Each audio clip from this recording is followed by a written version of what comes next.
When I originally bought this, the land went to about where the pond is, and they kept getting stuck with the excavator there. So we decided that would be maybe a good place for a pond. And it stays good and full, and I use it for backup irrigation until about July when it lowers down. You'll notice beyond it, the land that's all been cleared out of those woods. And I've just bought that a year ago. That's another 7 acres of land, and we've cleared it all, de-stumped it. So now, as I say, when you're back up where the house is, you can see the mountains from the ground level. So it made the use of the tower. Remember, I had mentioned the tower came as I wanted to be able to see those distant mountains. And this happened to be a building that was down in Fremont, New Hampshire, and was built during the Victorian times. It's dated inside, and it was used as a water tower. It's in 3 segments. There are stairs inside that go to the top, and in the top there was a big wooden tub. And they'd pump water up to fill the tub, and then that would gravity feed the farm. So we took it apart in 3 sections and had 3 flatbeds with the troopers front and back again. So it was designed for irrigation. Irrigation, right. And brought it here and replaced all the timbers in between each section with pressure treated. I don't think I've ever seen anything like it. It's unusual. Put a hand-done copper roof on it, windows in it, and because of this elevation and the wind, each corner there's a cement tube that goes down the ground about 10 feet, and there's iron bolted to it, to each of the posts inside, so that it won't blow over. And then we gilded the lily by putting all the granite under it. It wasn't enough just to bring it up here. I had to gild the lily and put the granite foundation, the steps. Looks good though. Come on up. And this trap door drops down if you're going to spend any time in here. Incredible. Can I open this? Sure. Let me hold it open for you. Okay.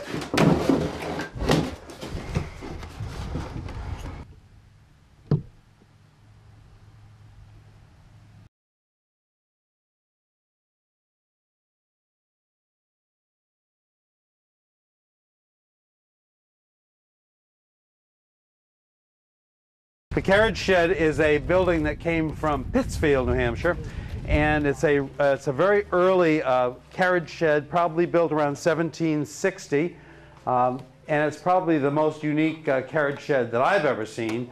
And number one, in the length and size of these structural timbers overhead, they're just tremendous. It probably could carry a building twice this size.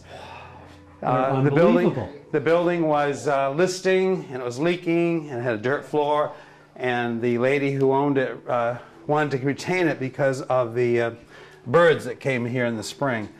But it's unique in that we've kept all the ceiling timbers up here, the rafters and the purlins, and the sheathing is all the original sheathing.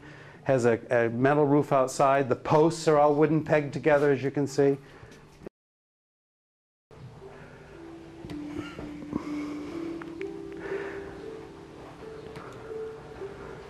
Doug, where'd you get this pottery? This really interesting pottery. This pottery here came from a potter up in Bangor, Maine, and Kenny Henderson is his name. He's an early American life a lot. He does wonderful stuff, and it's all usable. Many of these things in here are from Kenny as well. He did things of the house here for me. Wow, that's great. And this is Michelle Erickson. Michelle Erickson is from Virginia, and she is a little pricey, but it's a nice piece, though. yeah, she did several of the things inside. Really nice piece. The baskets are all apple baskets. That's what I thought. And as you go from the carriage shed, we go into an L, ELL, and this would be around 1800. This came from Deerfield, New Hampshire, and the architectural style of it is quite different than the Pilgrim House, both in the exterior and the interior. It's a little dark here when you come in, but you'll notice that while you're in the L, you see exposed hand-hewn beams overhead. These are all out of white pine.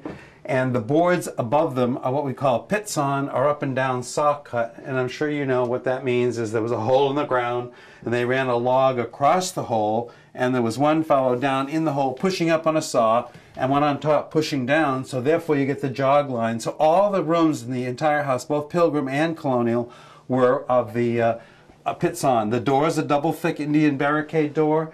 The strap hinges are all blacksmith made, and the lights of glass above it are authentic bullseye glass. Those are the pontil pieces of glass that they didn't use in their windows. And as you work your way into the house, First room here is a laundry, and we've done it with trying to keep an old plastered look and old things on the floor. And into the kitchen area. The kitchen is with period flooring. It's all been stenciled the way they oftentimes would in the early American times. Oh yeah, oh nice. All the cabinetry was made here in Gilmanton, and it was done the old way with the dovetailing on the drawers and the hand planing, and we tried to pick colors that would be conducive to the period. All the countertops themselves are of soapstone, which I happen to like because it's nice and soft. It's not granite. It's not granite. It's all soapstone. Yeah, and I used this in the last house, and that had come from Vermont. So the kitchen is here with a Viking and a Sub-Zero refrigerator, as you can see. Right. Oh yeah. And a dishwasher. So it's ready to go for somebody who does want to actually live and use the house as it was meant to be. And next to this is an area that I would use as a dining area. We put in large windows in the back, a lot of window panes looking out. That's a lot of light coming in. And at night, Gino, when you're sitting here, and the lights are on that tower. I have floodlights on it at night looking up. It is absolutely beautiful. The room itself is furnished in things that would be from the colonial period, the early New England cupboard and all the redware, which adds a lot of color. And the baskets hanging from the ceiling, probably a little bit overdone, but it gives a kind of a cozy, warm atmosphere. And as you step down now,